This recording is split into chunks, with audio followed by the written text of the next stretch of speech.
A global recession is just around the corner. Welcome to this DW Business Special on what we can expect. I'm Ben Fazulin in Berlin, and I'm joined by economist Carsten Brzezinski from the ING Bank. Thanks for being with us. Thanks for having me. Well, let's whiz through the numbers before we get started. The International Monetary Fund is warning that over a third of the world economy is headed for contraction this year or next. China, the eurozone and the United States will continue to stall. The IMF says this year's shocks will reopen economic wounds that were only partially healed post-pandemic. Its World Economic Outlook shows growth withering from 6% last year and 3.2% this year to just 2.7% next year.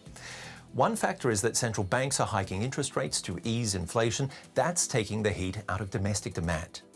But of course, you've also got the war in Ukraine. It's sparked an energy crisis. It's also blocked food supplies, driving up prices. And there's China's zero-COVID strategy that's hit trade hard. It also faces a property market crisis. We'll also look at the UK economy, also on the brink of recession, and its political crisis, as well as how the Russian economy is faring almost 8 months into its war. The IMF has stressed throughout this week's meetings of finance chiefs that the priority is for governments to keep budgets tight and for central banks to tighten monetary policies to control inflation. I asked an IMF official about that. The number one challenge is to tame this inflation, which is at multi-decade highs. And we do think that they are doing the right thing by raising rates around the world. This is an unprecedented amount of monetary tightening, but it's necessary to do the job of bringing inflation down now. If they allow this problem to fester and ease off the brakes, then we could have a much harder job later on bringing inflation under control. Well, Carsten, how bad a recession is this going to be? What sort of job are we all facing right now? Well, I think we see different shades of recession, if you're honest. Also, when you look at these IMF numbers. So we see more or less the cyclical recession triggered by higher interest rates that we're going to see in the US. And then we see recessions that are more severe because they're also more structurally driven. That is what we're seeing in China, where there's a structural issue with the property market. But that's also what we see mainly in Europe, where we have an ongoing energy crisis, an ongoing war, and an entire region which has benefited tremendously over the last decades from globalization and world trade, and which will now really be kind of squeezed from two sides, high energy prices and a structural change to globalization.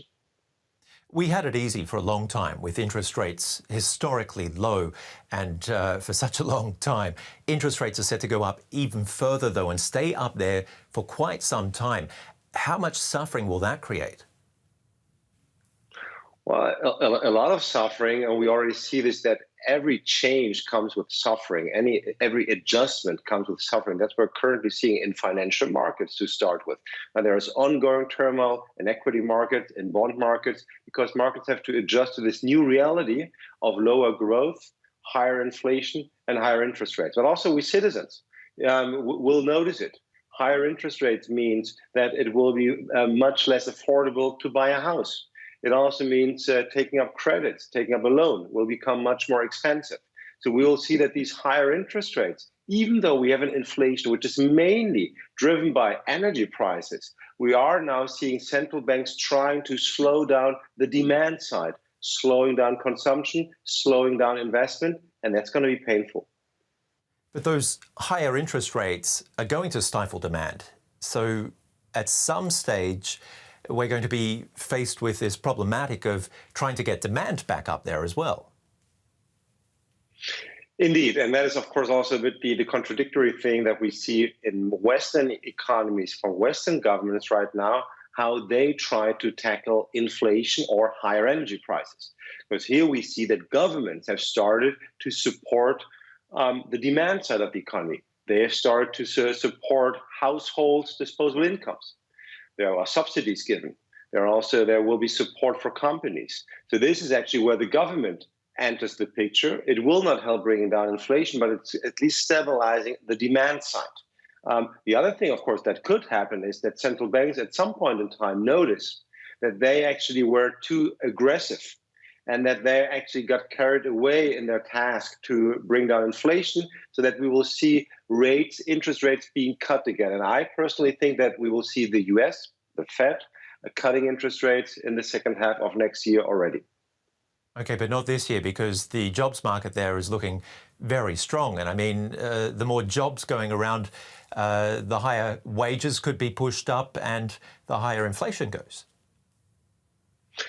Correct. And that is also a very interesting thing of this specific recession in the industrialized countries, because this is a recession which hopefully will not leave big marks on the labor market, because we have this structural shift of demographics, aging. There is already this demand of qualified workers in the US, in Europe. So even when the demand side comes down now, I think we will not see a big surge in unemployment. What we're going to see is clearly an impact on the wage demands. So I would expect that we will see, on the back of higher interest rates, on the back of the recession, that we'll also see that wage growth will come down. And this is obviously a trend, a development that central banks really would like to see and would appreciate. Because if it doesn't, as the managing director of the IMF has pointed out, runaway inflation could take hold, and then there are the knock-on effects for poverty and hunger, for example.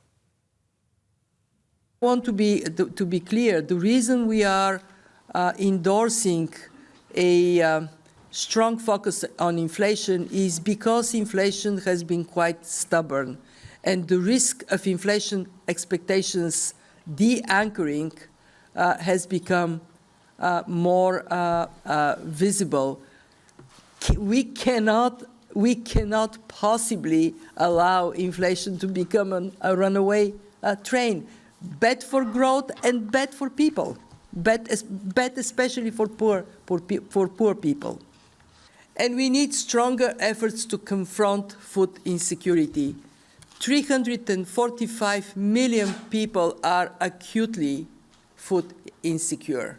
What it means is that their children and women and men are at risk of dying because of hunger.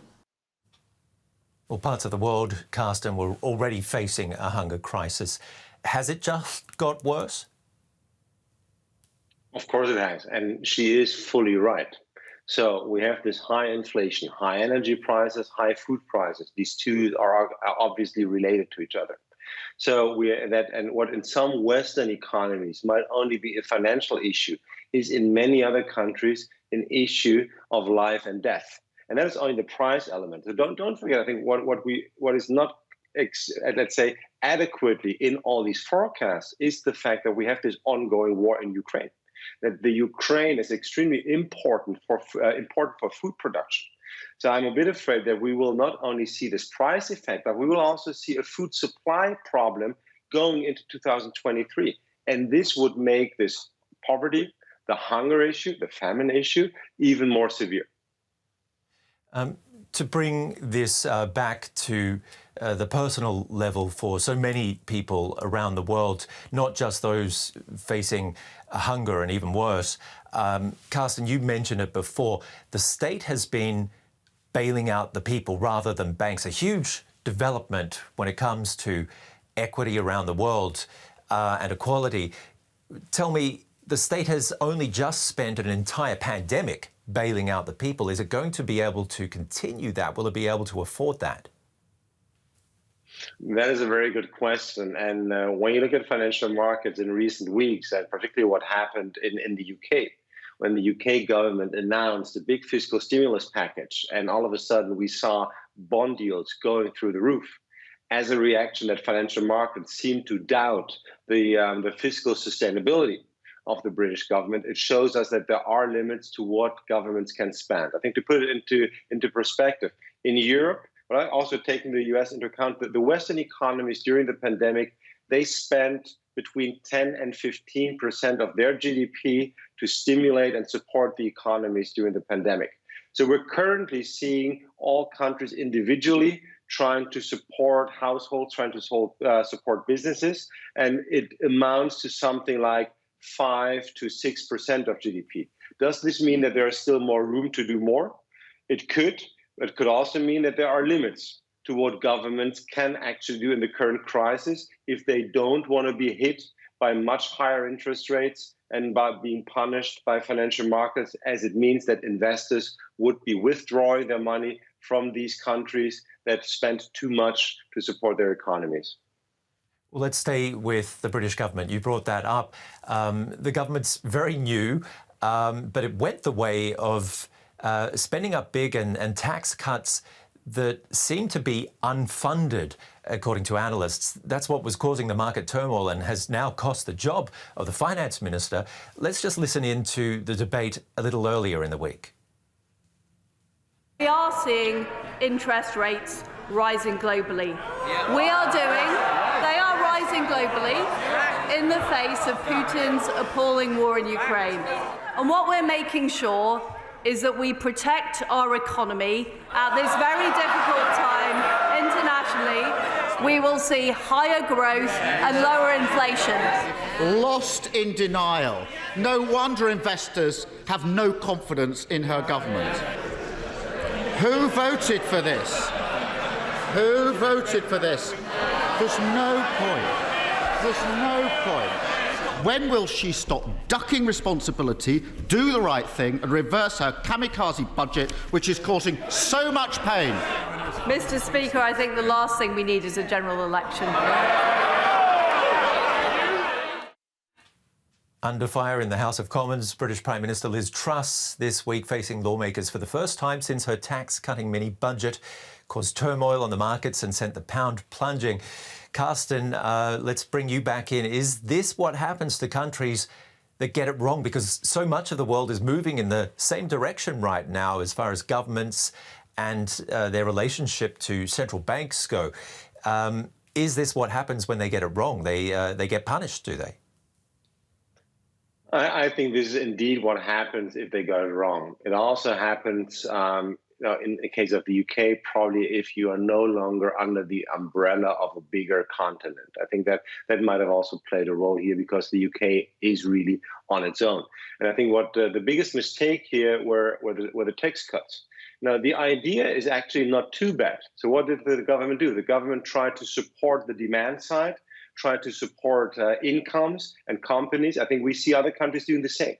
But what they should have done instead of cutting taxes would have been, for example, an investment program showing that they aim at improving the potential growth of the economy, investing in infrastructure, investing in energy supply, because I think that is what is currently needed. And I don't want to be in the shoes of any politician right now because it is extremely difficult to make the right decisions. They try to square the circle here. You need to bring short-term relief to your economy while at the same time bring structural transition on track. And that is very difficult. Well, it's also about ensuring access to credit, isn't it? And not so widespread, but also targeted credit to groups that need it most, so the more vulnerable and the poor.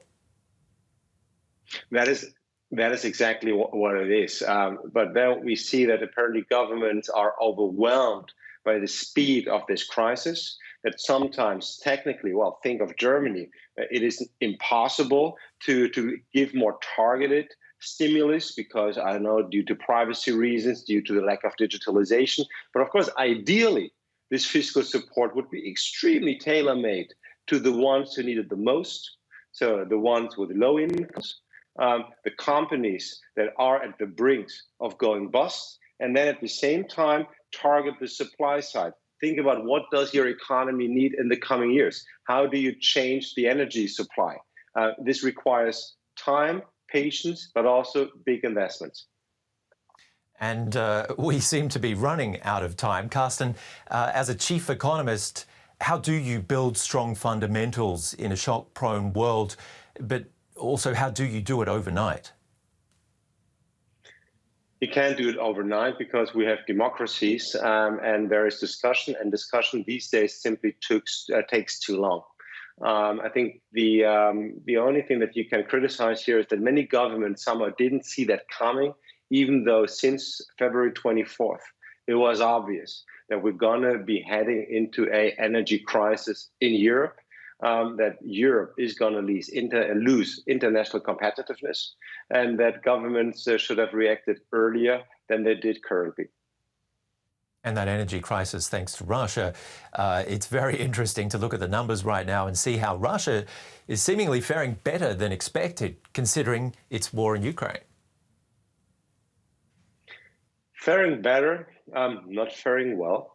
That's important. But what happened, obviously, there are sanctions, which only gradually start to bite. And then there's energy exports. And yes, there is less energy export. There's less export in oil and gas, but prices have gone through the roof. So this is what still helps the Russian economy to get these revenues and to support the economy. But let's not forget, so Russia is experiencing a severe recession. It's only not as severe as many analysts had thought at the start of the war. Carsten, what about the complexity for developing economies, finally? Extremely complex. We touched upon the high food prices. This is a severe issue for emerging economies. We also see that with this change in interest rates, so with central banks hiking interest rates, there is also an inflow of capital, especially to the US. So that is capital that goes out of emerging markets, capital that is urgently needed to bring investments into emerging economies and in order to bring up the economic potential of these economies. So we will see, and that's actually what we always saw, that in periods of aggressive interest rate hikes in the US, emerging markets very often suffered. It might be a bit different this time around. There will be more diversification. I think we need to distinguish between the emerging markets, the ones with relatively stable political systems, plus the ones exporting commodities should do relatively well. The others will probably really be hit a lot by this complete paradigm shift that we see in the global economy. Well, it has to be different this time round, doesn't it? I mean, we're not in the same position we were prior to the 2008 financial crisis. Banks are so much more robust, regulation is tighter, and as we've mentioned, governments aren't bailing out banks, they're bailing out the people.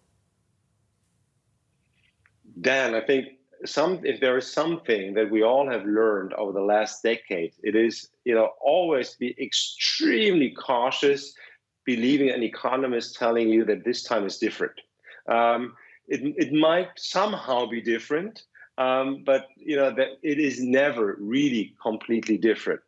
When you look back at his economic history since World War II, every single recession was triggered by aggressive rate hikes globally, and that is something we're also witnessing right now, for justified reasons. But it's always, every recession has been kind of been advanced by strong rate hikes. This is happening now. How this will play out, you're fully right. This is not the financial crisis again.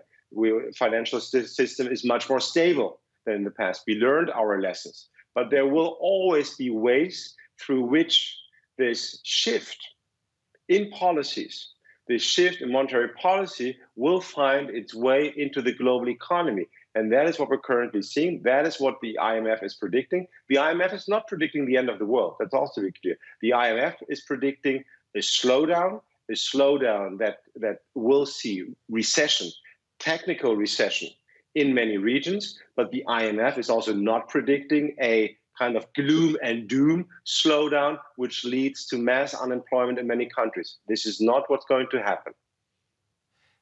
Lastly, can you give us a little bit of hope to finish on? How much hope is there that governments and central banks will together tame inflation, master this recession, and perhaps cushion it for all of us?